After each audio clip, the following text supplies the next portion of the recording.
Hello, আসসালামু আলাইকুম। Welcome to Sharif commerce academy. আজকে অনলাইনে ক্লাস হচ্ছে বিবিএ ফোর্থ ইয়ার অ্যাকাউন্টিং ডিপার্টমেন্টে অ্যাডভান্স অ্যাকাউন্টিং 2 এই সাবজেক্টে chapter number 12 accounting for NGO.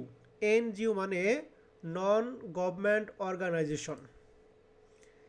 এই চ্যাপ্টারে আজকে হচ্ছে আমাদের ফার্স্ট লেকচার। তো অ্যাকাউন্টিং ফর এনজিও এই চ্যাপ্টারে জাতীয় বিশ্ববিদ্যালয় যে সিলেবাস বন্টন করে দিছে, এই সিলেবাস আলোকে টোটাল এই চ্যাপ্টারকে আমরা তিনটা ফরম্যাটে ভাগ করছি। ফরম্যাট নাম্বার 1-এ আমরা শিখব হচ্ছে ব্যাংক রিকনসিলিয়েশন স্টেটমেন্ট, যেটা কিনা আমরা বিবিএ ফার্স্ট ইয়ারে পড়ছি। ফরম্যাট নাম্বার 2 আমরা শিখব রিসিভ অ্যান্ড পেমেন্ট, যেটা প্রাপ্তি ও প্রদান হিসাব। 3 নাম্বার ফরম্যাটে আমরা শিখব income and expenditures account and balance sheet.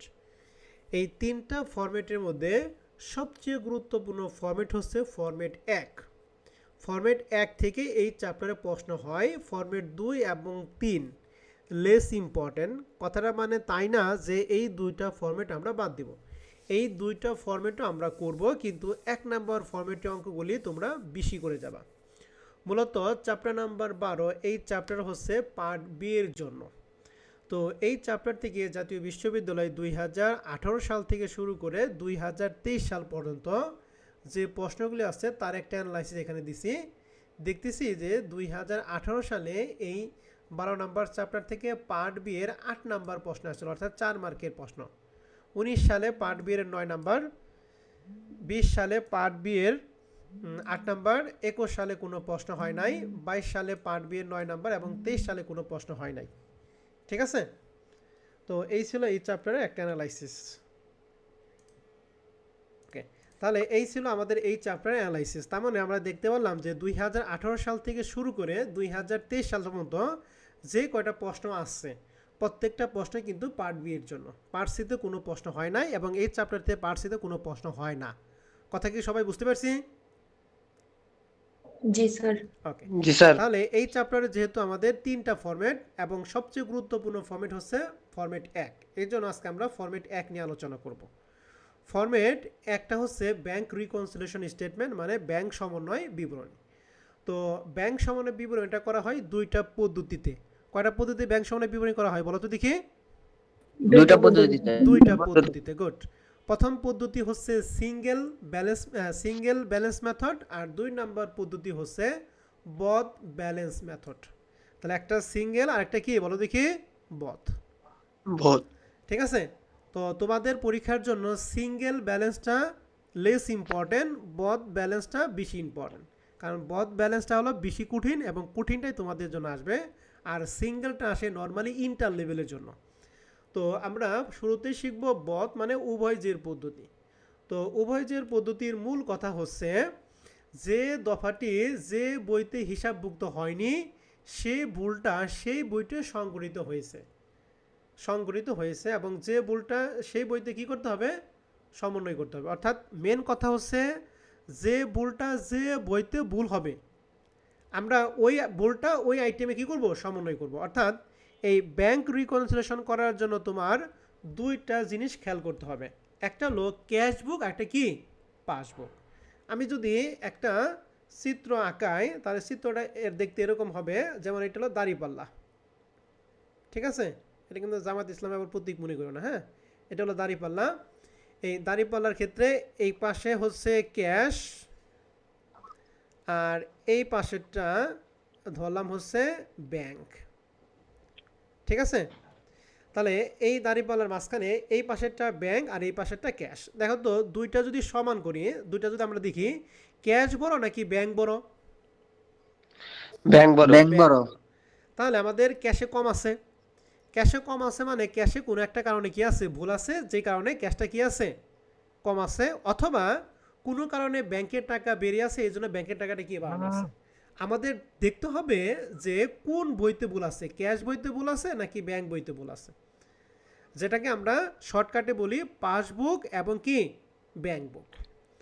Passbook মানে হচ্ছে আমাদের আমানতকারী মানে ব্যক্তির কাছে যে হিসাব থাকে সেটাকে আমরা বলি পাসবুক। আর ব্যাংক বুক মানে হচ্ছে ব্যাংকের কাছে যে হিসাব থাকে সেটাকে আমরা বলি ব্যাংক বুক। এখন এই দুইটাকে যদি আমি ব্যালেন্স করতে চাই, আমার কাছে দুইটা পদ্ধতি। এক, ক্যাশে বাড়াইয়া আমরা সমান করব, অথবা ব্যাংকে কমিয়ে আমরা দুটো কি করব, সমান করব। ঠিক আছে না? যদি ক্যাশে বাড়াই তাহলে ক্যাশ এবং ব্যাংক সমান হবে না, এই দুটো লেভেল হবে না। জি স্যার। আবার যদি ব্যাংক কমে দেয় তাহলে ব্যাংক এবং ক্যাশ কি হবে, সমান হবে। এই জন্য সমান কাজ হবে। হচ্ছে ব্যাংক বাড়াবো না কমাবো না ক্যাশ বাড়াবো না কমাবো, সেটা আইটেমের উপর ডিপেন্ড করবে, যে আইটেমটা কার মধ্যে ভুল আছে, যেটার মধ্যে ভুল আছে সেটা আমরা কি করব, সংশোধন করে দেব। তো এই ব্যাংক রিকনসিলিয়েশনের বথ ব্যালেন্স কারেকশন মেথডের ক্ষেত্রে আমাদের একটা শক আছে। এই শকের মাধ্যমে আমরা পৃথিবীর যে কোনো অঙ্ক সমাধান করতে পারবো। শকটা হচ্ছে এইটা, যে শকটা আগে তোমাদের পড়াবো। তো ব্যাংক রিকনসিলিয়েশন করার জন্য সর্বপ্রথম আমাদের দিতে হবে নেম অফ কোম্পানি, এরপরে ব্যাংক রিকনসিলিয়েশন স্টেটমেন্ট, এরপর লিখতে হবে অ্যাজ অন 31 ডিসেম্বর 2000 যা থাকবে তাই। শকটা হচ্ছে পার্টিকুলার টাকা। তো ব্যাংক রিকনসিলিয়েশনের ক্ষেত্রে আমাদের দুইটা পাস, একটা পাসবুক আর একটা কি, ক্যাশ বুক। তো এখানে এই পাসবুক মানে হচ্ছে ব্যাংকের কাছে যেটা থাকবে। তো এখানে লেখা আছে, এই যে নিচে আমি একটু দিয়ে দিছি, এই ক্যাশ বুক মানে হচ্ছে আমানতকারীর কাছে থাকবে, আর পাসবুক মানে কি, ব্যাংকের কাছে থাকবে। যেমন আমি যদি সোনালী ব্যাংকে একটা হিসাব খুলি, তাহলে আমার কাছে যে বই থাকবে সেটা হলো ক্যাশ বুক, আর সোনালী ব্যাংকের কাছে যে হিসাব থাকবে সেটা কি বুক, বলো দেখি, পাসবুক। পাসবুক। ঠিক আছে। এখন দুইটা ভাষা আসে, এই পাসবুক আমরা বুঝবো দুইটা ভাষা দিয়ে, এক ক্যাশ ব্যালেন্স পার ব্যাংক, অথবা balance as per bank statement. এই দুইটা ভাষার মধ্যে যে কোনো একটা ভাষা যদি প্রশ্ন থাকে তাহলে সেটা মনে করতে হবে এটা কি বুক, বলো দেখি, পাসবুক। আর পাসবুক কি আমানতকারীর কাছে থাকে নাকি ব্যাংকের কাছে থাকে, বলো দেখি। ব্যাংকের কাছে ব্যাংকের কাছে। ব্যাংকের কাছে যেহেতু থাকে তাহলে ব্যাংক রিলেটেড তথ্যগুলো আমাদের এখানে আসবে। তো এই পাসবুকের সাথে সবসময় আমাদের দুইটা আইটেম আমরা যোগ করব, আর একটা আইটেম আমরা কি করব, বিয়োগ করব। কেন যোগ করব আর কেন বিয়োগ করব এই ব্যাখ্যাটা আমি এখন দিব। কিন্তু প্রশ্নে গিয়ে যখন আমি প্রশ্ন করব তখন আপনাকে ডিপোজিট ইন ট্রানজিট দেখার সাথে সাথে বলতে হবে, স্যার এটা আমরা পাসবুকের সাথে যোগ করব।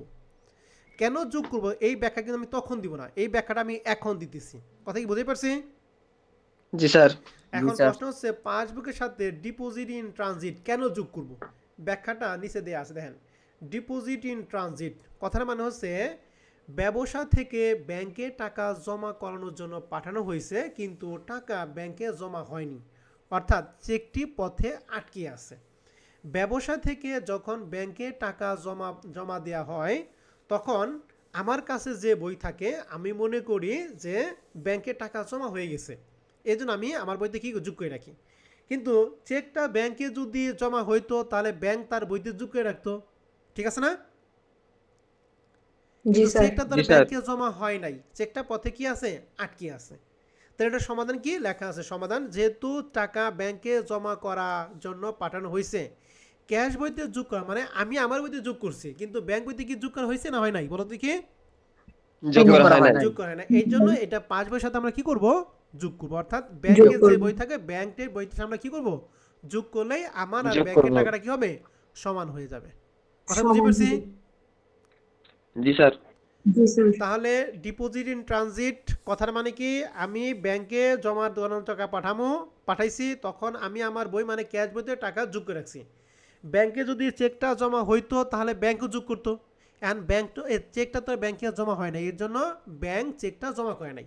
তাহলে আমাদের কাজটা কি বলো দেখি, ব্যাংকের বইয়ের সাথে ওই টাকাটা আমরা কি করব, যোগ করবো না বিয়োগ করব, যোগ করব। তার মানে আজকের পরের থেকে যখন ডিপোজিট ইন ট্রানজিট দেখার সাথে সাথে বলতে হবে, স্যার এটা আমরা পাস বইয়ের সাথে কি করব, যোগ করব। কথা কি সবাই বুঝতে পারছি? জি স্যার। ওকে। এরপরে 2 নাম্বার আইটেমটা হচ্ছে ডিপোজিট আন্ডার স্টেট অথবা ইরর অফ ব্যাংক। অর্থাৎ এটা কথাটা মানে হচ্ছে ব্যাংক ভুল করছে। ব্যাংক যদি ভুল করে মনে রাখবেন যে ভুল করবে তার বইয়ের সাথে আমরা যোগ করব, মনে থাকবে, যে ভুল করবে তার বইয়ের সাথে যোগ করব। ব্যাংক যদি ভুল করে তাহলে পাস বইয়ের সাথে যোগ করব, আর কাস্টমার যদি ভুল করে তাহলে সেটা ক্যাশ বইয়ের সাথে যোগ করব। অর্থাৎ আমি যদি ভুল করি তাহলে আমার টাকাটা ক্যাশ বইয়ের সাথে কি করব, যোগ করব। আর ব্যাংক যদি ভুল করে তাহলে পাস বইয়ের সাথে কি করব, যোগ করব। কথা কি বুঝতে পারছি? জি স্যার। ওকে। এরপরে 2 নাম্বার আইটেমটা হচ্ছে ডিপোজিট আন্ডার স্টেট অথবা ইরর অফ ব্যাংক। অর্থাৎ এটা কথাটা মানে হচ্ছে ব্যাংক ভুল করছে। ব্যাংক যদি ভুল করে মনে রাখবেন যে ভুল করবে তার বইয়ের সাথে আমরা যোগ করব, মনে থাকবে, যে ভুল করবে তার বইয়ের সাথে আমরা কি করব, যোগ করব। আর ব্যাংক যদি ভুল করে তাহলে পাস বইয়ের সাথে কি করব, যোগ করব। জি জি স্যার স্যার তাহলে ইরোর অফ ব্যাংক এবং ডিপোজিট আন্ডারস্টেট মানে হচ্ছে কম লেখা মানে সে ভুল করছে, এই জন্য আমরা কি করব, যোগ করে টাকাটা বাড়িয়ে দিব। ঠিক আছে, তাহলে ডিপোজিট আন্ডারস্টেট অথবা ইরোর অফ ব্যাংক যদি থাকে তাহলে পাঁচ বইয়ের সাথে কি করব বলো দেখি, যোগ করব। আর যোগ যদি করব। ইরোর অফ ব্যাংকের পরিবর্তে যদি ইরোর অফ কাস্টমার থাকে তাহলে সেটা কার বইয়ের সাথে যোগ করব? ক্যাশ বইয়ের সাথে। ক্যাশ বই কথা বোঝা গেছে? স্যার জি স্যার ইউরোপ ব্যাংকটা মানে কি স্যার ব্যাংক টাকা কম লিখছে? হ্যাঁ, ব্যাংক টাকা কম লেখছে অথবা ব্যাংক টাকা বেশি লেখছে, ঠিক আছে, সেটা প্রশ্নে বলা থাকবে বেশি লেখছে না কম লেখছে। ঠিক আছে ম্যাডাম? জি স্যার। স্যার বেশি লিখলেও যোগ কম লিখলেও যোগ না? হ্যাঁ, বেশি লিখলো নয় তার বইতে বেশি লেখছে অথবা ক্যাশ বইতে বেশি লেখছে, আমরা তার সাথে যোগ করে দিব। আর কম লিখলে নয় আমার বইতে কম লেখছে অথবা তার বইতে কম লেখছে। ঠিক আছে, ওকে। তাহলে স্যার। পাঁচ বইয়ের সাথে আমরা দুইটা জিনিস যোগ করতেছি, ডিপোজিট ইন ট্রানজিট এবং ডিপোজিট আন্ডারস্টেট অথবা কি ইরোর অফ ব্যাংক। ব্যাংক। আর বিয়োগ করবে একটা জিনিস আউটস্ট্যান্ডিং চেক। এই আউটস্ট্যান্ডিং চেক জিনিসটা কি? এখানে লেখা আছে আউটস্ট্যান্ডিং চেক। চেক মানে হচ্ছে পাওনাদারকে চেক ইস্যু করা হয়। বলো তো দেখি, পাওনাদার কাছে টাকা আদায় করি নাকি পাওনাদারকে টাকা পরিশোধ করি? পাওনাদারকে টাকা পরিশোধ করি। পাওনাদারকে টাকা পরিশোধ করি, এর জন্য চেক আমরা ইস্যু করি। এই যে লেখা আছে পাওনাদারকে চেক ইস্যু করা হয়েছে কিন্তু পাওনাদার ব্যাংকে চেক জমা দেয় নাই। মনে করো তোমাদের একটা নাম বলো তো দেখি।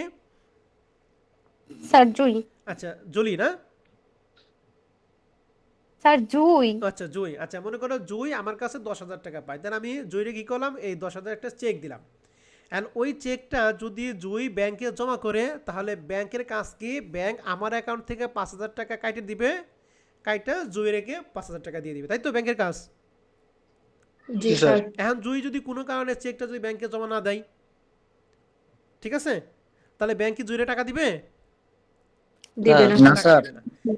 তাহলে লেখা আছে সমাধান কি, যেহেতু পাওনাদার চেক ব্যাংকে জমা দেয় নাই সেহেতু পাঁচ বইতে টাকাটা কি বেরিয়ে আসে, অর্থাৎ ব্যাংকের টাকাটা কি বাইরে গেছে। এর জন্য পাঁচ বইয়ের সাথে টাকাটা কি করে বিয়োগ করে দুটো টাকায় কি হবে বলো দেখি, সমান হবে। সমান সমান হবে। হবে। কথা বুঝতে পারছি? জি স্যার। তাহলে পাওনাদারকে চেক ইস্যু করার সাথে সাথে আমি মনে করব যে জুইর আমি টাকা দিয়ে দিছি, তার মানে আমি ক্যাশ বইয়ের সাথে সেটা বাদ দিয়ে দিছি। এখন এটা ডিপেন্ড করবে জুই চেক ব্যাংকে নিয়ে গেছে না যায় না। যদি যায় তাহলে ব্যাংক টাকাটা দিয়ে দিবে, তখন আমার ক্যাশ বইয়ের টাকাটা কমে দেবো গা। যদি না যায় তাহলে কি ক্যাশ কি ব্যাংক কি টাকা কমাবে, ব্যাংক কি ক্যাশ বইয়ের টাকা কমাবে পাঁচ বইয়ের টাকাটা? না স্যার। তাহলে পাঁচ বইয়ের টাকাটা বাইরে গেছে না, এর জন্য পাঁচ বইয়ের টাকার সাথে কি করবো আমরা, বিয়োগ করবো। তাহলে আউটস্ট্যান্ডিং চেক মানে হচ্ছে চেক ইস্যু করা হয়েছে কিন্তু পাওনাদার চেক ব্যাংকে জমা দেয় নাই। নাই। তাহলে যেহেতু জমা দেয় নাই, জমা দিলে ব্যাংকের টাকা কমে গেতো গা। এই জন্য টাকা যেহেতু জমা দেয় না, এই জন্য ব্যাংকের টাকাটা বেরিয়ে আসে, এই জন্য ব্যাংকের সাথে আমরা কি করবো, এটা বাদ দিব। মনে থাকবে? বিয়োগ বিয়োগ করবে। তাহলে মনে রাখবেন আজকের পরের থেকে যদি আউটস্ট্যান্ডিং চেক দেখেন তাহলে সাথে সাথে বলতে হবে এটা পাঁচ বইয়ের সাথে কি করব, বিয়োগ করব। বিয়োগ করবে। তাহলে পাঁচ বইয়ের সাথে আমরা ডিপোজিট ইন ট্রানজিট যোগ, ডিপোজিট আন্ডারস্টেট অথবা ইরোর অফ ব্যাংক যোগ করব, আর আউটস্ট্যান্ডিং চেক কি করব, বিয়োগ বিয়োগ করব। করব। এই টাকা এইটা যোগ বিয়োগ করার পর যেটা হবে তার নাম হচ্ছে অ্যাডজাস্টেড ব্যালেন্স, পাঁচ বইয়ের অ্যাডজাস্টেড ব্যালেন্স। আর আমাদের কাজ হচ্ছে ক্যাশ বইয়ের অ্যাডজাস্টেড ব্যালেন্স, এই দুইটার অ্যাডজাস্টেড ব্যালেন্সটা আমাদের কি করতে হবে, সমান করতে হবে। যদি দুইটা অ্যাডজাস্টেড ব্যালেন্স সমান হয় তাহলে আপনার অঙ্ক হয়েছে। অ্যান্ড পাঁচ বইয়ের অ্যাডজাস্টেড ব্যালেন্স করলাম, এখন আমরা ক্যাশ বইয়ের অ্যাডজাস্টেড ব্যালেন্স দেবো। তাহলে ক্যাশ বইয়ের মধ্যে আমাদের যোগ হবে প্রথমে ইস্যু চেক ওভারস্টেট। ওভারস্টেট মানে কি করা, বেশি লেখা। তাহলে ইস্যু চেক ওভারস্টেট জিনিসটা আমরা একটু বুঝে দিতেছি। এই যে ইস্যু চেক ওভারস্টেট কথার মানে হচ্ছে পাওনাদারকে পরিশোধ করার সময় বেশি লেখা হয়েছে, অর্থাৎ 30 টাকার পরিবর্তে 300 টাকা লেখা হয়েছে। তাহলে কতটা বেশি লিখছি বলো দেখি, 270 টাকা। 270 টাকা। 270 টাকা। 30 টাকার পরিবর্তে 300 লেখা আছে। মনে করো আমার কাছে এখন 30 টাকা পাই কিন্তু লেখলাম হলো 300 টাকা, তাহলে 220 টাকা কি বেশি বিয়োগ করা হয়েছে না? জি স্যার। বেশি বিয়োগ করা হয়েছে। তাহলে বিয়োগটা যদি আমরা আমাদের ইয়ার সাথে যোগ করে দেই তাহলে দুটো কি হবে বলো দেখি, সমান হবে। এই জন্য সমাধান হলো যেহেতু ক্যাশ বইতে বেশি বিয়োগ করা হয়েছে তাই কাজ হচ্ছে ক্যাশ বইয়ের সাথে আমরা কি করব, এটা বলো যোগ করব। যোগ করব। করব। তাহলে মনে রাখবেন ইস্যু চেক ওভারস্টেট কথা বলে চেকে বেশি লেখা মানে কম দিয়ে বেশি লিখছি, তারপরে সেটা আমরা যদি যোগ করে দেই মানে 5,000 টাকা দিয়ে আমি 50,000 টাকা লিখছি, তাহলে 45 সাথে বেশি লেখা হয়েছে, মানে 45 বেশি লেখা মানে কি বেশি বিয়োগ করা হয়েছে, এখন সমান করার জন্য আমরা এটা কি করব, যোগ করে দিব। ঠিক আছে স্যার এবং ম্যাডামরা? জি জি স্যার। স্যার। তাহলে ইস্যু চেক ওভার স্টেটটা ক্যাশ বইয়ের সাথে আমরা কি করব বলো দেখি, বিয়োগ করব। এরপরে লেখা আছে ক্যাশ কালেক্টেড বাই ব্যাংক, অর্থাৎ নগদ যদি কোনো কিছু রিসিভ করা হয়, এটা নর্মালি আমরা এমনিই বুঝতে পারি যে নগদ যদি ব্যাংকের মাধ্যমে কোনো কিছু কালেক্ট করা হয় সেক্ষেত্রে আমাদের ক্যাশ বই টাকাটা বাড়বে। অ্যান্ড নগদ বাবদ কি রিসিভ করতে পারে, নোট রিসিভেবল টাকা রিসিভ করতে পারে, অথবা নোট রিসিভেবল ইন্টারেস্ট বাবদ টাকা রিসিভ করতে পারে। আর 3 নাম্বার আছে error of customer. Error of customer তো আমরা আগে বলেছি, ইরর অফ ব্যাংক যদি থাকে তাহলে ব্যাংকের সাথে যোগ, আর ইরর অফ কাস্টমার তাহলে এই কাস্টমারের সাথে কি, কাস্টমার মানে কি ক্যাশ বইয়ের সাথে যোগ। ঠিক আছে? জি তাহলে স্যার। আমরা ক্যাশ বইয়ের সাথে 3টা আইটেম যোগ করব, issue cheque over state, cash collected by bank, error of customer. আর বিয়োগ করব হচ্ছে 2টা জিনিস। প্রথম আছে এনএসএফ চেক। এনএসএফ মানে কি, নট সাফিসিয়েন্ট ফান্ড, অর্থাৎ মনে করো আমার কাছে জয় 50,000 টাকা পায়, আমার ব্যাংক অ্যাকাউন্টে টাকা আছে 30,000 টাকা, অ্যান্ড জয়ীরে যেহেতু 50,000 টাকা পায় আমি 50,000 চেক দিয়ে দিছি, অ্যান্ড জয় চেকটা নিয়ে ব্যাংকে গেল, অ্যান্ড চেক জমা দিল, চেক ব্যাংক কর্মকর্তা চেক করে দেখলো যে আমার অ্যাকাউন্টে আছে 30,000 টাকা, আমি 50,000 চেক দিছি, তাহলে পর্যাপ্ত টাকা কি আমার ব্যাংকে আছে, ব্যাংক ব্যালেন্সে আছে? না স্যার। নাই।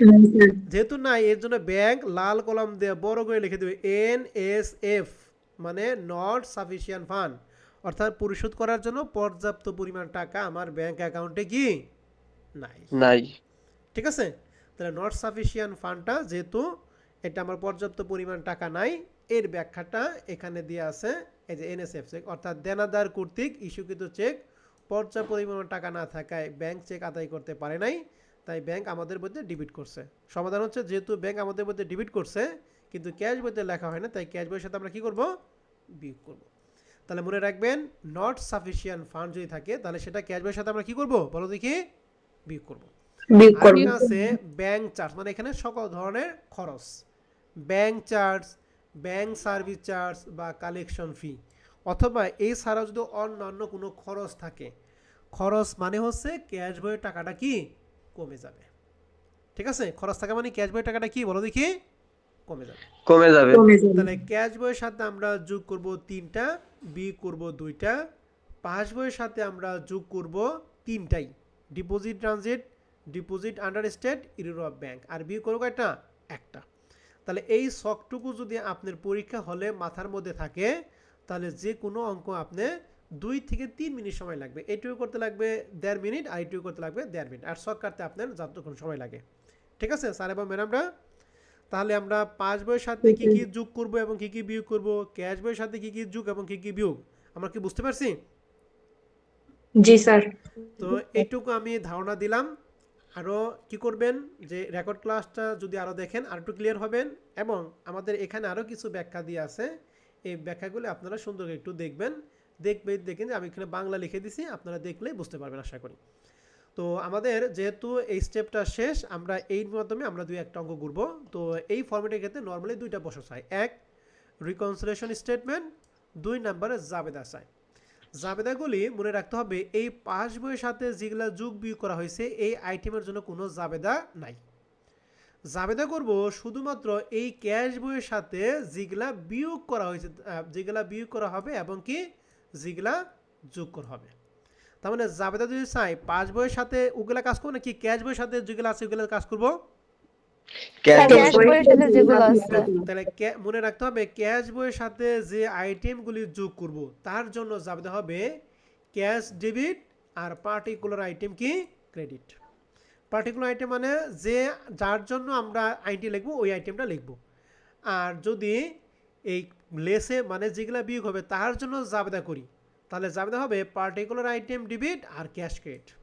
তার মানে সহজ কথা হচ্ছে যদি যেগুলা যোগ করবো তার জন্য জাবেদা দেই তাহলে ফিক্সড ক্যাশ ডেবিট, আর যে আইটেম থাকে ওই আইটেমটা কি ক্রেডিট, আর বিয়োগের জন্য যদি করি তাহলে ক্যাশটা ক্রেডিট হবে, আর যার জন্য করব সেটা কি ডেবিট। মনে থাকবে?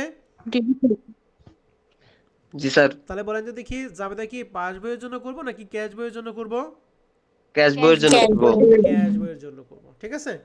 তাহলে আমাদের এখান থেকে আশা করি ইনশাআল্লাহ নাম্বার আমরা তুলতে পারবো।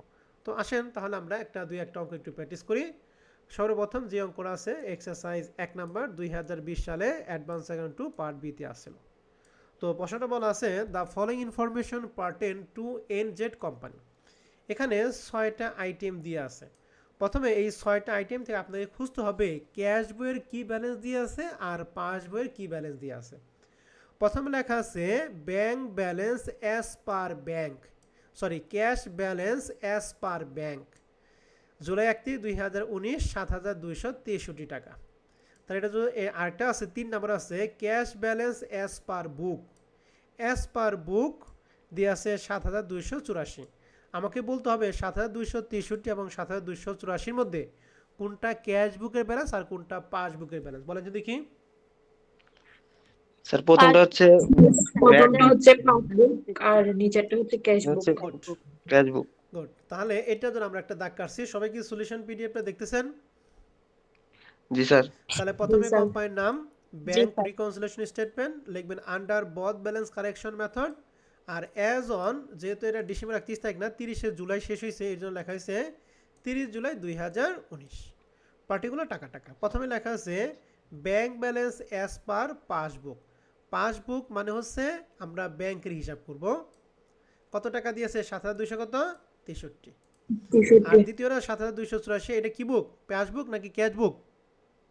Cash book. Cash book. Cash বুকটা আমরা এই যে লিখছি ব্যাংক ব্যালেন্স অ্যাজ পার বুকস 7,284। এখন এই দুইটা ব্যালেন্স স্যার,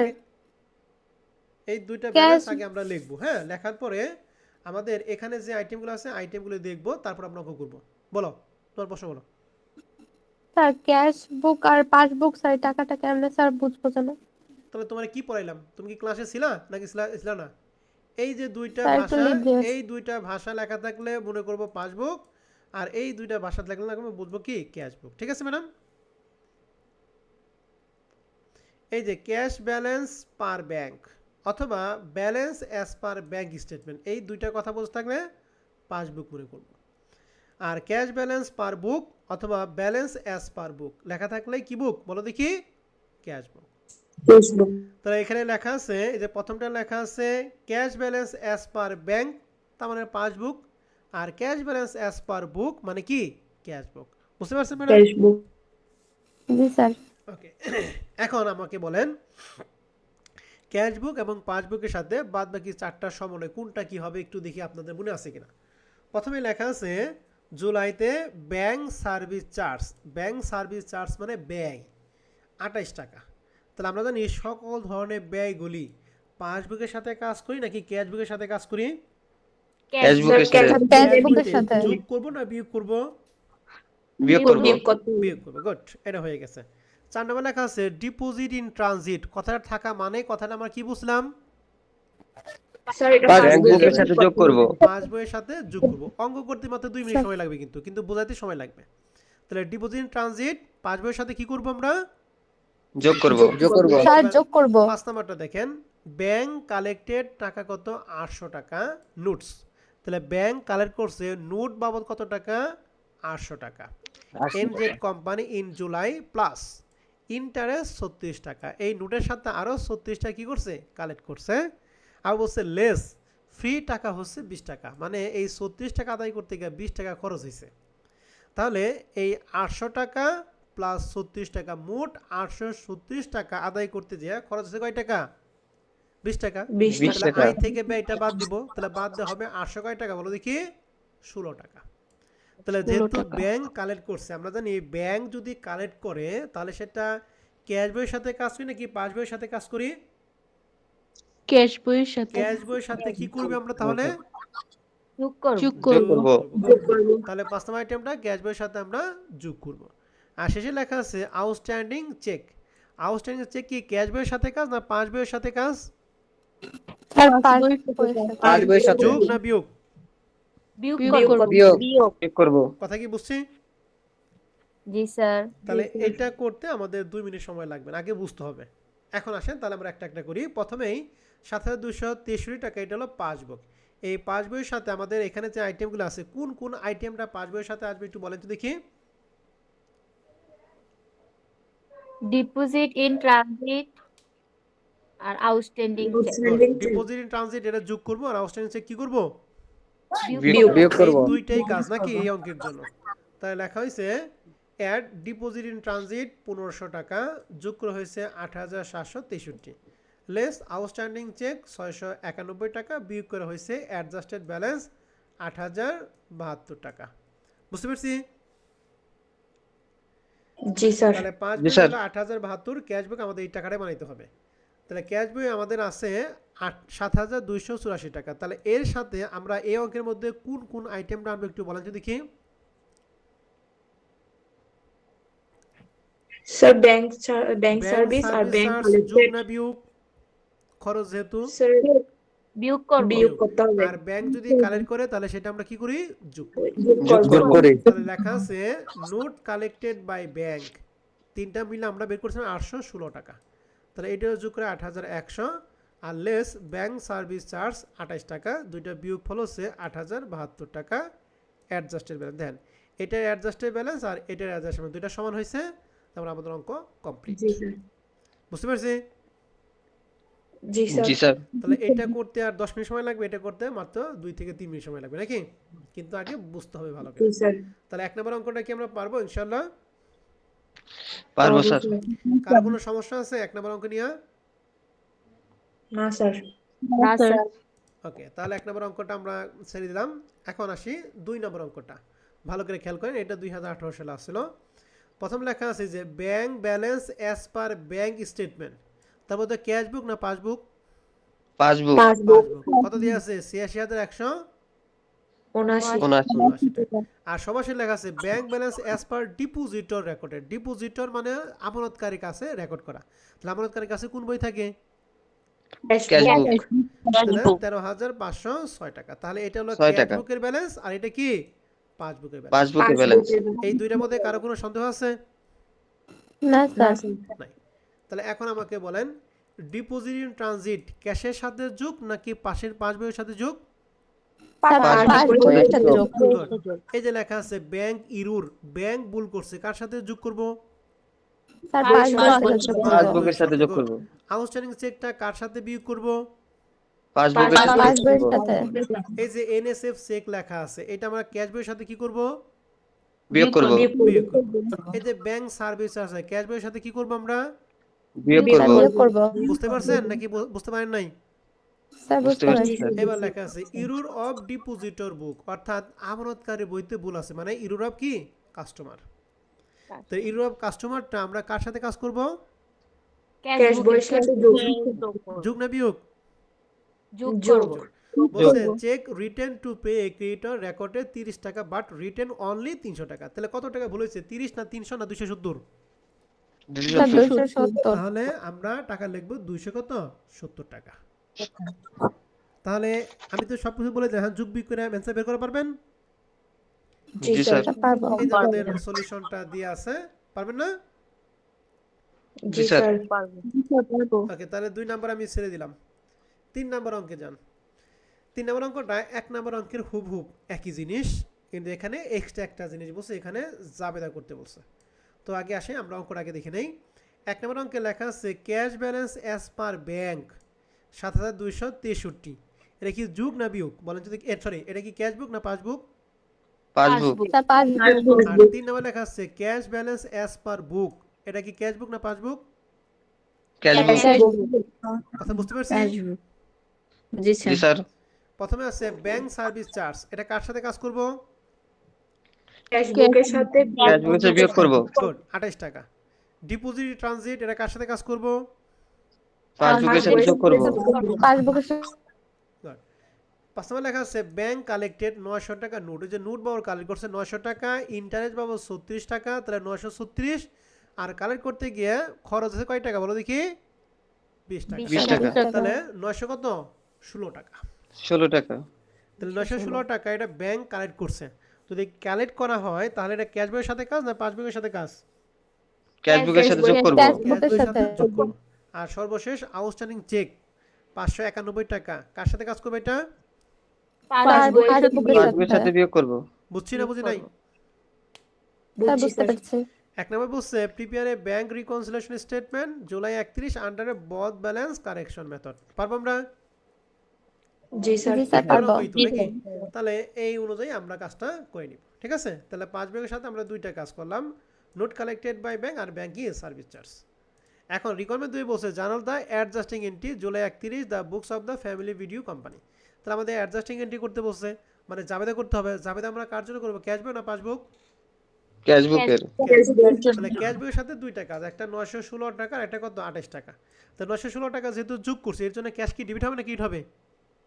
ডেবিট হবে ক্যাশ ক্যাশ ডেবিট। আর Cash 28 debit টাকা হবে। যেহেতু বিয়োগ করছে এর জন্য ক্যাশ কি হবে? ক্রেডিট Credit হবে। হবে। ডেবিট তাহলে হবে দেখেন জাবেদা লেখা আছে cash debit note receivable credit 916 বুঝতে পারছি? জি স্যার আর 28 টাকার জন্য bank service charge debit cash credit 28 টাকা 28 টাকা। ক্লিয়ার? জি স্যার। তাহলে জি জাবেদা স্যার। করা কি খুব কঠিন হবে? না স্যার।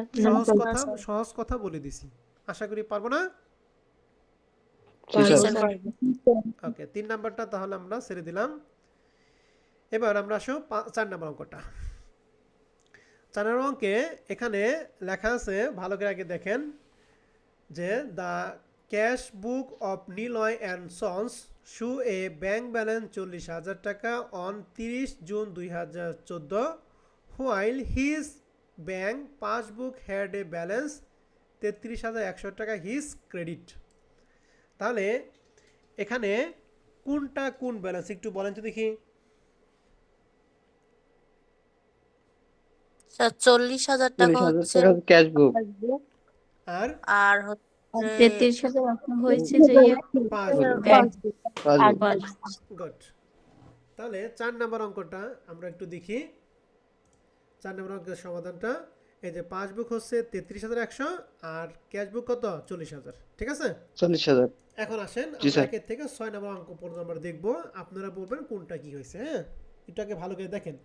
লেখা আছে on June 30, 2014 total cash receive 10,500 টাকা ওয়াজ ব্যাংক। তাহলে ব্যাংক ক্যাশ রিসিভ করছে but credit to his account on the following day. এই ফলোয়িং ডে মানে যেদিন রিসিভ করছে ওই দিন না, ঠিক তার পরের দিন, ঠিক আছে? যেদিন রিসিভ করছে ওই দিন না জমা দেওয়া তারপরের দিন কি করছে, ক্রেডিট করছে। তার পরের দিন ক্রেডিট করা মানে কি, চেকটা কি সাথে সাথে এন্ট্রি হয়েছে না পরের দিন এন্ট্রি হয়েছে বলো দেখি? পরের দিন পরের এটা তাহলে পরের দিন এন্ট্রি হবে, চেকটা পথে আটকে আছে। তার মানে কি এই চেকের পথে আটকে থাকলে সেটা কি বলি, deposit in deposit in transit. Transit. Transit আর ডিপোজিট ইন ট্রানজিটটা ক্যাশ বইয়ের সাথে কাজ না পাস বইয়ের সাথে কাজ? পাসবই সে যোগ করব কথা কি বুঝতে পারছি? জি জি স্যার ওকে 2 নম্বরটা বলছে the bank had charge Niloy and sons account. বলছে ব্যাংক চার্জ করছে নিলয় অ্যান্ড সন্স অ্যাকাউন্টে ফর অ্যানাদার পার্টি চেক 1600 টাকা। মানে অন্য একটা পার্টির 1600 টাকা চেক এই নিলয় অ্যান্ড সন্স কোম্পানিতে চার্জ করছে in error on June 25 and had not rectify the error until July 5, 2024। অর্থাৎ অন্য একটা পার্টির চেক নিলয় অ্যান্ড সন্সে তারা কি করছে, চার্জ করছে। তাহলে যেহেতু চার্জ করছে তাহলে কি এটা কি নিলয় ভুল করছে নাকি ব্যাংক ভুল করছে বলো তো দেখি? ব্যাংক ভুল ব্যাংক ভুল করছে। ভুল তাহলে করছে ব্যাংক ভুল করলে কি ইউরোপ কাস্টমার না Europe bank? Europe Europe bank bank.